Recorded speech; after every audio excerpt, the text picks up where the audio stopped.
ముచుకుందుడు ఇక్ష్వాకు వంశంలోకి చెందిన ప్రసిద్ధ చక్రవర్తి. మహా తేజస్వి, ధర్మపరాయణుడు పేరు పొందిన ఈ మహారాజు దేవతలకు అనేక యుద్ధాల్లో సహాయం చేశాడు. అసురుల బలాన్ని ఎదురు నిలబడలేని దేవతలు ముచుకుందుడిని ఆశ్రయించేవారు. ఆయన వారిని రక్షించేవారు. దేవతలు కృతజ్ఞత చూపించారు, కానీ రాజ్యం ఇవ్వలేకపోయారు. అందుకు బదులుగా ఒక వరం ఇచ్చారు. ముచుకుంద, నీకు విశ్రాంతి అవసరం. నీకు నిద్రలో ఉన్నప్పుడు ఎవరైనా నిన్ను మేల్కొనిస్తే నీ చూపుకు వారు భస్మం అవుతారు అని వరం ఇచ్చారు. దానివల్ల ముచుకుందుడు ఒక గుహలో దీర్ఘ నిద్రలోకి వెళ్ళిపోయారు. తరువాత ద్వాపర యుగంలో యువన రాజు కాల్యవనుడు మథురను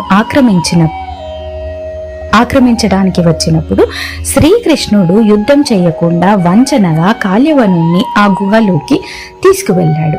అక్కడ నుండి ముచుకుందుడు నిద్రలో నుంచి లేచాడు. కాల్యవనుణ్ణి ఆయన మేల్కోగానే చూసినందుకు ముచుకుందుని కళ్ళలో నుండి వచ్చిన అగ్ని వల్ల కాల్యవనుడు బూర్ది అయిపోయాడు. ఆ తరువాత అక్కడ ప్రత్యక్షమయ్యారు శ్రీమన్ మహావిష్ణు.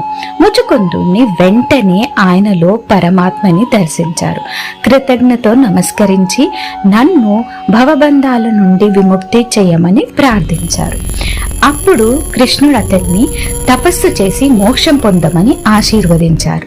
తరువాత ముచుకుందుడు గంధ మదన పర్వతంకి వెళ్ళి ఆధ్యాత్మిక సాధనలో లీనమయ్యాడు.